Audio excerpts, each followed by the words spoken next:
재밌는 질문이네요. 근데 이거는 저한테 특히 더 마음에 드는 질문인 게 지금은 일단 당분간은 게임을 열심히 하고 좀 솔직히 말하면 프로게이머가 되고 싶은 마음도 있는데 제 가장 큰 목표는 게임 개발자거든요. 그것도 이제 기획 파트에서. 그래서 지금 철권에 대해서는 이렇게 밸런스를 바꾸고 할 만한 부분도 좀 솔직히 아이디어가 많이 있어야 되잖아요. 생각을 되게 많이 해왔어요, 평소에. 근데 만약에 기회가 주어진다면은 정말 열심히 해보고 싶네요. 네. 글쎄요, 일단 생각은 많이 했는데 시간상 다 얘기하기 좀 어려울 것 같고 한 가지 정도만 얘기하자면 일단 저는 레이지가 굉장히 재밌는 시스템이라고 생각을 해요. 물론 많은 사람들이 이 게임의 밸런스를 무너뜨렸다고 생각을 하는데 글쎄요, 물론 좀 불확실성이 많이 부각이 되니까 전체적으로 좀 게임이 확실하게 운 같은 게 없어진 건 맞는데 대신에 그만큼 더 많은 유저들을 포함했잖아요. 저는 게임을 개발할 때 생각해야 되는 가장 중요한 요소는 얼마나 많은 사람들이 하느냐, 그리고 얼마나 많은 사람들이 즐기느냐, 전 그런 게 제일 중요하다고 생각을 하거든요. 그래서 레이지 같은 요소가 기존 유저랑 좀 신규 유저랑의 갭을 많이 줄여주는 불확실성의 요소이기 때문에 굉장히 도움이 많이 되는 거라고 생각을 하고, 신규 유저가 이번에 철권 6에서 많이 늘었다고 생각을 해요. 그래서 만약에 세븐이 나온다면 레이지 시스템을 좀 확대시킬 수 있는 방향이라든가 아니면 그게 좀 너무 신박하다고 여겨지면 최소한 유지하는 게 좋다고 봐요. 네, 뭐 다른 생각도 많이 있긴 한데 일단 시간이 많은 건 아니니까 여기까지만.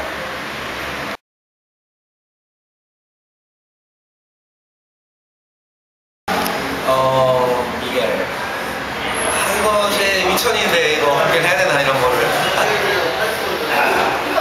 아직도 안 믿어? 이런 공짜 아니야, 공짜. 루저. 루저. 그러지 마세요. 홍메이. 예. 잘해. 감사합니다. 미겔에 대해서요? 미겔의 대존 기술은 역시 웨너퍼죠, 웨너퍼. 제 영상 보시면 다 알겠지만 웨너퍼가 왜 좋냐면요, 발동이 일단 13이에요. 그리고 중간이고 가든지 0, 심리전을 가져갈 수 있어요. 움직임이라던가 예를 들어 백대시, 백이동, 그리고 아니면 0이니까 몰래 밀어도 똑같은 심리전이죠. 서로 공평한. 근데 거기까지만 따지면은 사실 다른 캐릭터 웨너퍼가 다 똑같은데 미겔권은 더 좋은 장점이 많죠. 뭐냐면은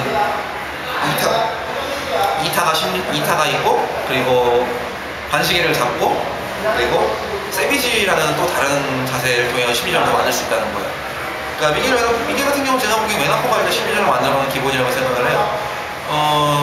미겔에 대한 전체적인 운영을 얘기하자면은 계속해서 웨너퍼라든가 원체 같은 안전한 기술 써가면서 상대의 반응을 보는 거죠. 물론 짠말이라든가 힐업 혹은 뭐 힐다운, 그리고 미겔 좋은 하단이 이렇게 많으니까 그런 거를 긁는 플레이 위주로 해가지고 싸우는 것도 괜찮긴 한데 결국에 어차피 게임에서 죽이려면 한 방이거든요. 띄워야 돼요. 긁는 게 중요하긴 한데 긁기만 해서 죽이는 거는 사실 거의 그런 거 아니에요. 언젠가 한 번은 기회를 잡아서 띄워야 돼요. 근데 그렇게 하기 위해서 상대의 반응을 예상하고 어떻게 하는지를 지켜보는데 웨너퍼가 정말 좋다 이거죠.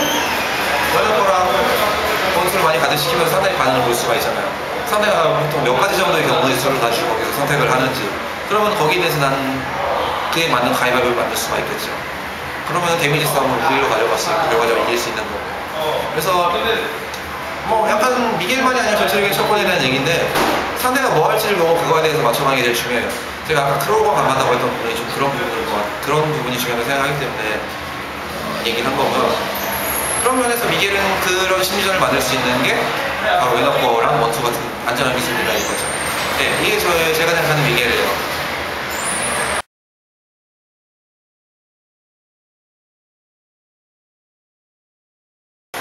예.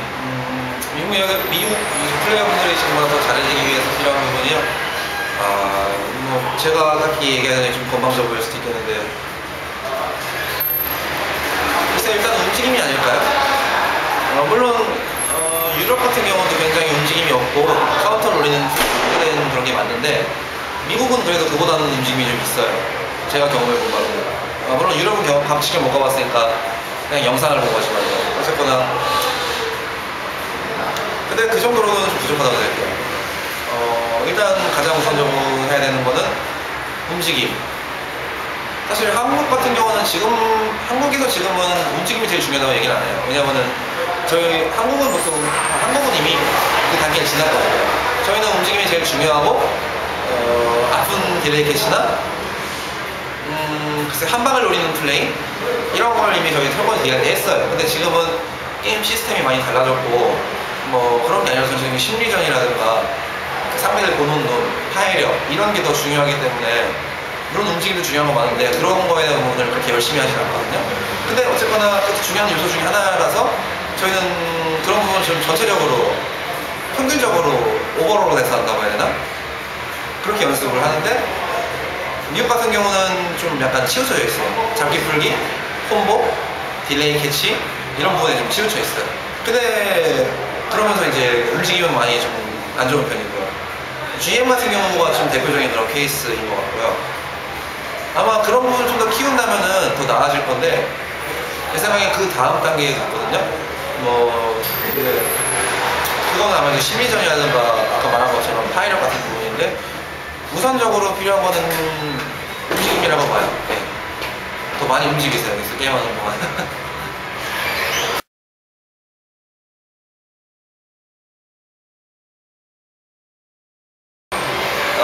예, 저도 분명히 그런 시기가 있었죠. 저 같은 경우는 아무래도 처음 5 때부터 열심히 게임을 했기 때문에 또 제가 철권을 배웠던 사람이 쿠단스이기 때문에 저는 쿠단스를 보고 제일 신기하다고 생각했어요.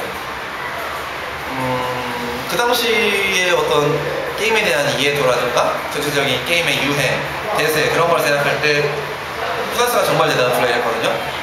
좀 약간 인간의 한계를 벗어난 느낌이 들 정도로 그렇게 게임을 했었는데 예, 전 굉장히 그냥 쿠단스한테 게임을 배우면서도 놀랄 때가 많았어요. 아주 이기가 힘들었거든요. 대회라든가 데스매치 그리고 그냥 장기전 뭐 10선승 이런 게임에서 거의 한 번도 지는 모습을 저한테 보여준 적이 없어요. 너무 완벽해 보였어요. 근데 결과적으로는 저는 완전히 지금 쿠단스랑은 다른 스타일이 되긴 했는데 정말 그 당시에 저는 쿠단스가 정말 대단하다고 생각했어요. 따라하고 싶었고 본받고 싶었고 나이도 동갑인데 어떻게 되게 잘할 수 있나라는 생각을 했었죠.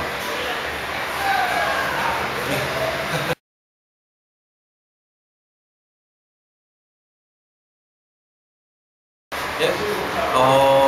평균적으로 말해서 저는 하루에 글쎄 오락실 매일 오는 건 아닌데 평균적으로 봤을 때 하루에 3시간 정도씩 하는 것 같아요.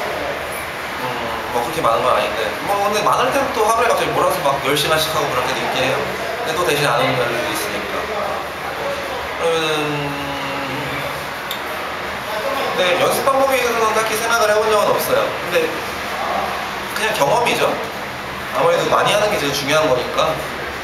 근데 좀 많이 하는 것도 중요하지만 그게 못지않게 중요한 게 생각을 하는 거거든요. 어떻게 하면 더 나아지려나, 어떤 방법으로 가지고 해야 되나. 글쎄요, 상대에 대한 이해도 중요하고 그러다 보니까 한 가지 고려하셔야 될 게 프리게임이라든가 데스매치 장기전을 잘한다고 해서 대회를 잘하는 건 아니에요. 그 둘은 전혀 다른 게임이라고 생각을 하셔야 돼요. 전혀 다른 종류의 게임이라고. 그래서 그 둘을 잘하기 위한 공식이나 규칙, 방법이 전혀 달라요. 대회를 잘하기 위한 방법 같은 경우는 대회를 많이 경험하는 수밖에 없어요. 아니면은 좀 약간 필살기라든가 숙여놓은 패턴 같은 걸 만든다든가 그런 게 아마 대회를 잘할 수 있는 방법이고 데스매치 같은 경우는 그냥 많이 하는 거. 많이 하는 게 제일 중요하죠. 많이 하면서 좀 훈련을, 숙련도에 대한 훈련 같은 걸 쌓는 게 데스매치에서 아무래도 제일 효과가 좋아요. 장기전이라든가. 네, 뭐 그냥 그렇게 생각합니다.